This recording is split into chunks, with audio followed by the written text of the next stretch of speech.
जय हिंद दोस्तों, आज़ाद भारत के नए एपिसोड में आपका स्वागत है।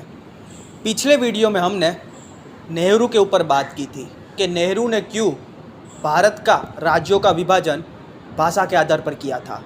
आज हम बात करेंगे कि नेहरू ने भारत के ऊपर क्या क्या योगदान किए हैं, भारत को क्या क्या योगदान दिए हैं, नेहरू के क्या योगदान रहे हैं।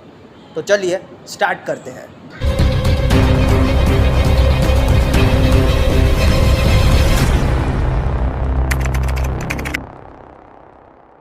जवाहरलाल नेहरू 1951 से 1964 तक भारत के प्रधानमंत्री रहते हैं और वो जब प्रधानमंत्री बने तब उसके सामने बहुत सारी चुनौतियां थी और उसमें से हमने एक चुनौती के ऊपर पिछले वीडियो में बात कर ली है।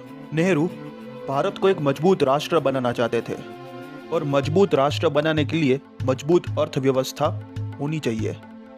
तो नेहरू के सामने सबसे बड़ी चुनौती ये थी कि भारत की अर्थव्यवस्था पूर्णतः नष्ट हो चुकी थी और उस वक्त हमारी अर्थव्यवस्था ज्यादातर किसान और कृषि से चलती थी और हमारे किसान जमींदारों से कुचले जा चुके थे, क्योंकि अंग्रेजों के वक्त कृषि में इतना अधिक कर था कि वह बेचारे कर को चुकाने के लिए, टैक्स को चुकाने के लिए ऋण लेते थे, लोन लेते थे।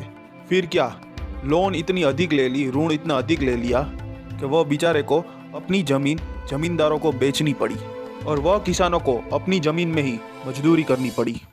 और दूसरी ओर कृषि क्षेत्र में तकनीकी रूप से पिछड़ापन, हमारे पास कृषि को आगे बढ़ाने के लिए तकनीकी भी नहीं थी। इसके कारण कृषि में कम पैदावार मिलता था और कम पैदावार मिलने के कारण भारत के लोगों को पूरा खाना भी नहीं मिलता था, मतलब कि भारत खाने के मामले में भी आत्मनिर्भर नहीं था। तो उस वक्त हमारी स्थिति इतनी खराब थी कि हम गेहूं के उत्पादन में भी आत्मनिर्भर नहीं थे। हम गेहूं बाहर अमेरिका से मंगवा रहे थे और वह गेहूं थे PL 480। वह गेहूं अमेरिका के सूअर खाते थे, वो गेहूं हम खाते थे जो अमेरिका के सूअर खाते थे। हमारी स्थिति इतनी खराब थी। अब नेहरू को पता चल गया था कि अर्थव्यवस्था मजबूत करनी है तो सबसे पहले कृषि और किसान को मजबूत करना पड़ेगा। तो नेहरू इसके लिए पंचवर्षीय योजना लाते हैं। तो पंचवर्षीय योजना में यह होता है कि कोई भी योजना 5 साल के लिए चलती है, इसलिए इसका नाम होता है पंचवर्षीय योजना। और 5 साल के लिए लक्ष्य तय किया जाता है कि हम ये सेक्टर में ये काम करेंगे, ये क्षेत्र में ऐसा ऐसा काम करेंगे। तो इसको कहते हैं पंचवर्षीय योजना। 5 साल के लिए कोई एक क्षेत्र में कुछ ना कुछ करना। तो पहली पंचवर्षीय योजना आती है 1951 से 1955 तक और उसमें लक्ष्य रखा गया कि कैसे भी करके किसी भी आधार पर कृषि और किसान को मजबूत करना। तो इसके लिए 5 काम किए गए। पहला, जमींदारी उन्मूलन। दूसरा, भूमि हदबंदी। तीसरा, भूमि चकबंदी। चौथा, किसानों पर टैक्स कम करना। और 5वां, बहुउद्देशीय परियोजना।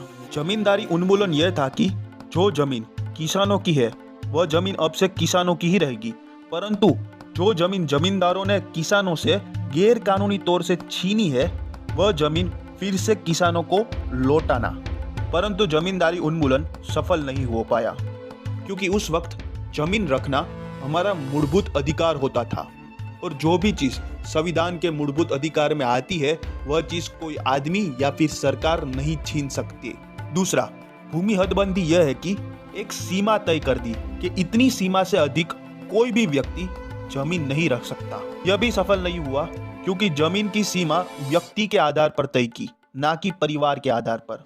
तो भूमि हदबंदी इसे कहते हैं कि समझ लो मेरे पास 20 एकड़ ज़मीन है और सरकार ने यह तय किया कि 5 एकड़ से ज़्यादा ज़मीन कोई नहीं रख सकता। अगर किसी के पास है तो वो ज़मीन, 5 एकड़ से ज़्यादा ज़मीन किसी के पास है तो वो ज़मीन सरकार को देनी पड़ेगी। तो मैंने इसका जुगाड़ लगा दिया कि एक काम करता हूँ कि मैं अपनी 5 एकड़ ज़मीन मेरे पास रखता हूँ और दूसरी 15 एकड़ ज़मीन मैं अपने भाइयों में बांट देता हूँ। इससे मुझे सरकार को ज़मीन भी नहीं देनी पड़ेगी। तो इसलिए भूमि हदबंदी सफल नहीं हुई। तीसरा, भूमि चकबंदी यह है कि ब्रिटिशों ने भूमि को विक्रय योग्य बना दिया था, मतलब कि खरीद वेचाण योग्य बना दिया था। इसलिए किसी की जमीन थोड़ी घर के पास तो थोड़ी घर से 2 किलोमीटर दूर, थोड़ी घर से 3 किलोमीटर दूर। इससे कृषि में पैदावार कम मिलता था। चौथा, नेहरू सरकार ने किसानों पर टैक्स भी कम किया था। पहले किसानों से भू राजस्व कर कुल उत्पादन का 1/4 लिया जाता था। नेहरू ने 1/6 कर दिया। मतलब कि पहले कुल उत्पादन का 25% लिया जाता था, नेहरू के वक्त उसको 16% कर दिया। और बहुउद्देशीय परियोजना से नेहरू ने एक तीर से 3 शिकार किए। उस वक्त डैम कुछ उस तरीके से बनाए गए कि खेती के लिए सिंचाई भी हो जाए, बाढ़ की समस्या भी खत्म हो जाए और वो डैम के माध्यम से बिजली भी उत्पन्न हो जाए। इसलिए तो नेहरू ने कहा था, बांध भारत के मंदिर है। और इस परियोजना के माध्यम से पंजाब और हरियाणा की सीमा में आखड़ा नागल डैम बांधा गया। तो यह कुछ हुआ था पहली पंचवर्षीय योजना में। परंतु पहली पंचवर्षीय योजना कुछ हद तक सफल रही थी और नेहरू को पता था कृषि और किसान को मजबूत करने से हमारी अर्थव्यवस्था कुछ हद तक ही मजबूत होगी। अगर पूरी तरीके से मजबूत करनी है तो औद्योगिकीकरण करना पड़ेगा और इसके लिए दूसरी पंचवर्षीय योजना आती है। दूसरी पंचवर्षीय योजना 1956 से 1960 तक चलती है और इस पंचवर्षीय योजना का लक्ष्य था औद्योगिकीकरण। और इसके तहत 3 महत्व के काम किए गए। पहला, भारी उद्योग की स्थापना। दूसरा, बचत को प्रोत्साहन। तीसरा, लघु एवं कुटीर उद्योग की स्थापना। भारी उद्योग में 3 जगह लौह इस्पात के कारखाने लगाए गए। पहला दुर्गापुर में, दूसरा राउरकेला में और तीसरा भिलाई में, जिससे लौह इस्पात का उत्पादन बढ़ा। पहले 1 मिलियन टन होता था लौह इस्पात का उत्पादन और ये 3 कारखाने लगाने के कारण 6 मिलियन टन होने लगा, जिससे लौह इस्पात से जुड़े हुए छोटे मोटे उद्योग चालू हो गए। दूसरा, बचत को इसलिए प्रोत्साहन दिया गया क्योंकि बचत की हुई पूंजी यानी कि पैसा, उसका उपयोग आगे भविष्य में और आगे बिजनेस में किया जा सके। और तीसरा, लघु एवं कुटीर उद्योग की स्थापना से रोजगार धीरे धीरे लोगों को मिलने लगा। मैं आपको बता देना चाहता हूँ कि औद्योगिकरण तभी संभव था जब हमें कृषि से कच्चा माल उपलब्ध हो। इसलिए नेहरू ने पहली पंचवर्षीय योजना में कृषि में ज़्यादा ध्यान दिया और उसको मजबूत किया। हालांकि हमारी दूसरी पंचवर्षीय योजना सफल तो रही, परंतु हमारी अर्थव्यवस्था अभी पूरी तरीके से मजबूत नहीं हुई थी। नेहरू को पता था तकनीकी के बिना औद्योगिकरण संभव नहीं है और लोगों में तकनीकी तभी आ सकती है जब लोगों में अच्छा एजुकेशन आएगा, विज्ञान की समझ आएगी। इसलिए नेहरू ने एजुकेशन सेक्टर में 5 IIT कॉलेज की स्थापना की और 1 IIM की स्थापना की।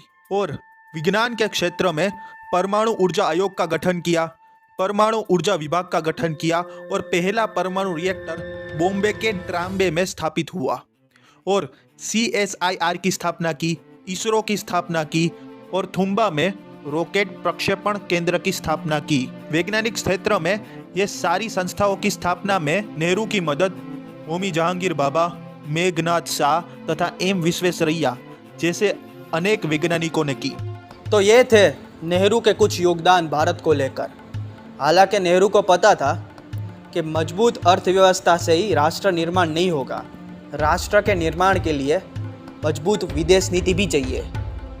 तो आज के लिए इतना ही रखते हैं। विदेश नीति के ऊपर हम नेक्स्ट एपिसोड में बात करेंगे। मिलेंगे नेक्स्ट एपिसोड में। जय हिंद।